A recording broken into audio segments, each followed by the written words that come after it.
He handed her a first-class ticket, but she ripped it up and called security before reading his name. He stepped onto the plane without a word. No designer suit, no entourage, just a plain hoodie, worn sneakers, and a first-class ticket in his hand. Jordan Miles knew exactly what he was doing. He could have flown private. He could have sent an assistant.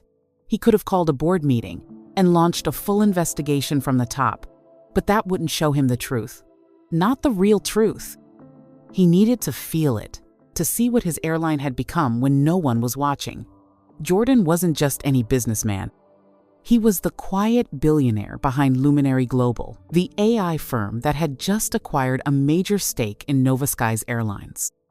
And after a wave of whistleblower complaints about racial profiling and cabin discrimination, he didn't want PR spin. He wanted evidence. So he boarded as a nobody, alone, dressed down, watching.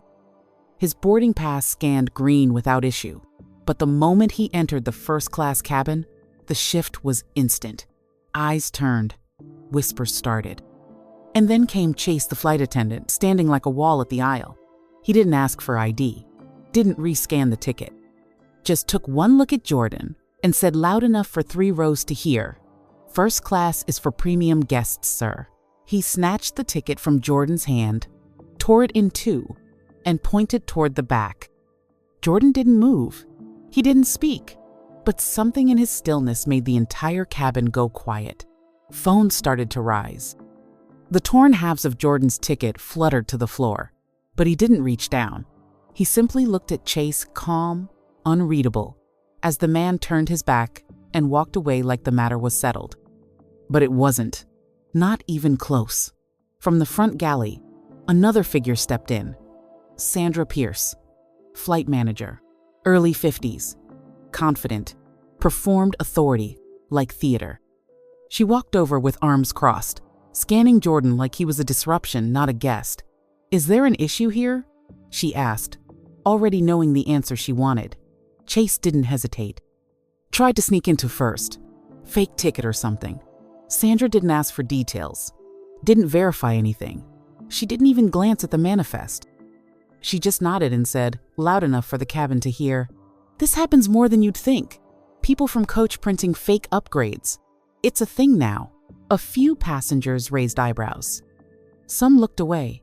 Others nodded without thinking. Jordan still hadn't said a word, but someone else did. Leah Davis, a young black flight attendant, stepped out from the service area. Nervous, but steady. "I saw his scan go through," she said gently. "He's supposed to be here." Sandra whipped around, voice sharp. "Leah, that is not your call. I'll be noting this in your review." Leah flinched. Chase smirked again. And for the first time, Jordan moved not toward the back, but toward his phone. Jordan lifted his phone and pressed one name, Marcus. No last name needed. No explanation. Just one word and a calm command. Patch in the executive board. "I'm on flight 761. We've got a situation." He didn't raise his voice. He didn't need to. But the shift in energy was instant. Leah froze mid-step. Passengers nearby went silent. And Chase? His smirk faltered for just a second. "Executive board?" Sandra repeated, like she'd misheard him. Jordan didn't answer. He was already sending the video feed. A real-time upload from his camera app, broadcasting everything to a private channel used only by Luminary's leadership team, the people who ran Nova Skies now. Full visual. Time-stamped. "I want them to see it exactly as it happened," he said into the phone. Sandra's voice cracked slightly. "Sir, you need to stop recording." "I'm not recording," he interrupted. "I'm reporting." The words landed like a punch. Behind him, 2 passengers started whispering. A man near the aisle quietly opened his phone and began searching Jordan's name. And that's when the cabin began to turn. Not all at once, but the tension shifted. A few people now looked at Sandra differently. At Chase, differently. Leah stood straighter. And then Jordan's phone rang again, but this time, he answered on speaker. A voice said, "Mr. Miles, you have full authority. Proceed as you see fit." Sandra's jaw tightened. Chase's face drained. Because suddenly, this wasn't just a passenger. Jordan ended the call without a word. Then, slowly, he stood tall in the aisle. Not aggressive, not loud, just present in a way that made the cabin feel smaller. Every row was watching now, even the ones pretending not to. Sandra tried to recover. "Sir, if you don't return to your assigned seat, we'll have no choice but to." But she didn't finish, because Jordan reached into his back pocket and pulled out a sleek black card. It wasn't a credit card. It was his Nova Skies Executive Board ID. Heavy, unmistakable. He held it out without a word, and the nearest attendant gasped audibly. Chase squinted, trying to read it. Sandra stepped forward and froze mid-breath. Jordan finally spoke quiet but clear. "I'm Jordan Miles, CEO of Luminary Global. I own 31% of Nova Skies. And after what I've witnessed today, you're both relieved of duty effective immediately." The silence in the cabin was so deep, you could hear the engines humming outside. Then someone near the front whispered, "Oh my God." Sandra's lips parted, but no sound came. Chase looked like he'd been slapped. "You can't do that," he muttered, voice cracking. Jordan didn't blink. "Security has already been briefed. They'll be removing you at our next landing zone. Or we can turn the plane around now." No one laughed.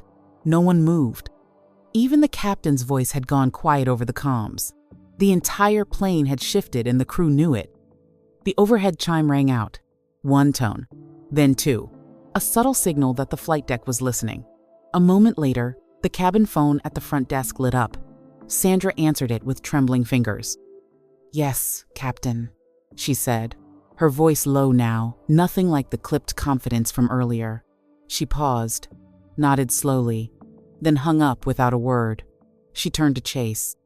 "The flight deck has confirmed his authority," she whispered. "We're to cooperate fully." That's when it happened. The shift no one saw coming. Two uniformed airport security officers stepped quietly onto the plane through the still open cabin door. Not with aggression, not with force, just precision. Controlled. They approached Jordan first not to challenge, but to receive instruction. "Mr. Miles," one of them said, "we're here at your request." Chase looked like he was about to be sick. "Wait, we didn't do anything. We were following protocol." But the words landed hollow, because everyone had seen what happened. Everyone had heard the words they used. And now, with cameras rolling, passengers tweeting, and authority reversed, there was nowhere left to hide. Sandra tried one last appeal. "We didn't know who you were." Jordan turned. His voice wasn't angry, it was tired.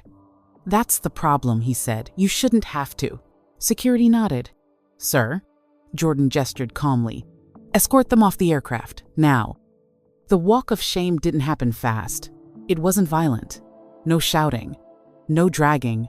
Just silence, heavy, brutal silence, as Chase and Sandra were escorted down the aisle they once ruled, like gatekeepers. Passengers leaned away, some openly filming, others shaking their heads. A teenage boy near the exit whispered to his mom, "That's what they get." Sandra kept her head down. Chase tried to act unaffected, but his hands were trembling. Every step they took toward the door stripped away a layer of power they thought was permanent. What they didn't realize was that the humiliation wasn't ending at the jet bridge. It was just beginning. By the time they reached the terminal, clips from the incident had already gone viral. One passenger's TikTok was climbing past 2 million views. Headlines were forming in real time. Black CEO exposes racism mid-flight, fires crew on the spot. But on the plane, something else was unfolding, something quieter, but maybe even more powerful. Jordan turned to Leah, the same flight attendant who tried to speak up when no one else did. "You showed integrity," he said simply. "You did the right thing under pressure." Leah looked stunned, unsure how to respond. "Thank you, sir," she said, almost whispering. Jordan shook his head. "Don't thank me." Then he turned to the remaining crew and addressed them clearly. "Effective immediately, Leah Davis is promoted to cabin lead." For a moment, the entire front cabin paused, and then scattered applause broke out. The applause didn't feel like politeness. It felt like release. Like everyone on that flight had been holding something in some tension, some silent recognition of what had just played out in front of them. And now, they could finally breathe. Leah stood frozen for a second, eyes wide, hand to her chest like she needed to confirm it was real. "Cabin lead?" she asked, almost in disbelief. Jordan nodded once. "Your record, your instinct, and your courage speak louder than a title. The position's yours." Another passenger clapped. Then another. By the time Jordan sat down in his actual first-class seat, the applause had turned into a wave. Not loud, not chaotic, but real. One man across the aisle leaned over. "Mr. Miles, respect." Jordan simply nodded. He hadn't done it for applause. He hadn't even done it for justice. Not in the performative sense. He'd done it to send a message to every employee, every executive, every passenger watching from a screen, that racism doesn't hide behind uniforms. That classism doesn't always shout. Sometimes it smiles while cutting you down. And that accountability, real accountability, doesn't ask for permission. Jordan glanced at the cabin, at Leah, now giving announcements from the front with her voice steady and clear. She didn't have to fake authority. She'd earned it. And just as the plane began to taxi, his phone buzzed again. This time from corporate legal. 3 words lit up the screen. "Do we proceed?" Jordan stared at the message for a long moment. Do we proceed? It was a loaded question, one he knew would ripple far beyond this flight. Firing a crew midair was one thing, a dramatic move, yes, but justified by the footage and the authority he carried. But what corporate was asking now, that was bigger. It meant audits, terminations, public accountability. It meant pulling back the curtain on a culture that had gone unchecked for years. Jordan typed one word, yes. Then he put his phone away. Whatever came next, he was ready. Because what happened on Flight 761 wasn't an isolated incident. It was a symptom, and he wasn't interested in treating symptoms anymore. As the plane leveled out above the clouds, Jordan sat back, watching Leah as she walked the aisle with quiet confidence, assisting passengers like nothing had happened. But everything had happened. The energy was different. The power had shifted. In the rear galley, 2 junior flight attendants whispered to each other. One asked, "What do we even do now?" The other answered, "We do our jobs right this time." Jordan overheard them. He said nothing, just closed his eyes and breathed deep. He wasn't angry anymore, just clear. This flight had started as a test. It was ending as a statement. And somewhere down below, in a corner office that used to ignore these stories, the storm had just begun. By the time the plane began its descent into Atlanta, the world below was already watching. The story had exploded. News alerts buzzed on passengers' phones before wheels even touched the ground. Black CEO secretly boards his own airline, exposes racist crew, fires them mid-flight. Hashtags were trending. Clips from the cabin were everywhere, from Instagram reels to primetime news. But inside the aircraft, the mood was strangely peaceful, controlled. Leah stood at the front, delivering the landing announcements like she'd done it her whole life. No script, no nerves, just presence. When she finished, Jordan stood quietly and approached her. "You okay?" he asked. She nodded, eyes glassy. "I didn't know if I'd still have a job when we landed."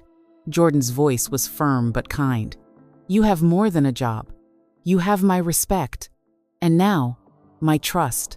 At the gate, the passengers rose slowly. No rush. Several of them stopped to shake Jordan's hand. One woman whispered, "I fly this airline every month. Thank you." A man from the back reached forward, held up his phone, and simply said, "You just changed something." Jordan didn't reply. He didn't need to. As the doors opened and fresh sunlight poured in, Jordan didn't walk off like a man victorious.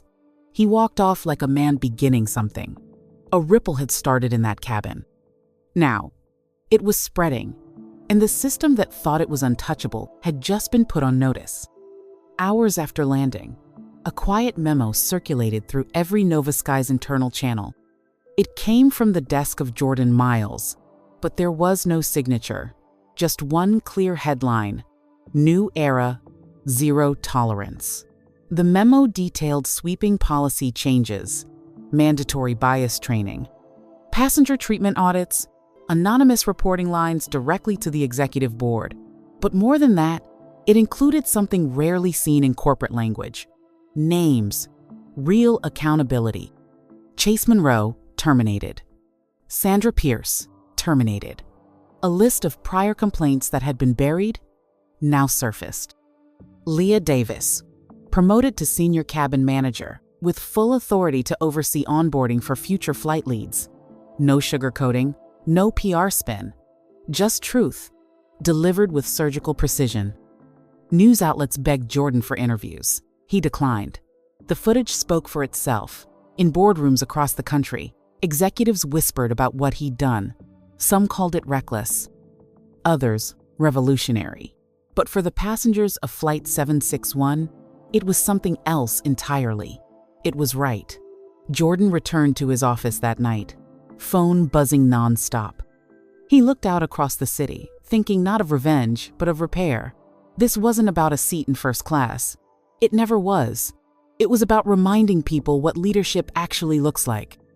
And for the first time in a long time, they were listening. If that moment gave you chills, hit subscribe. We tell the stories they try to silence.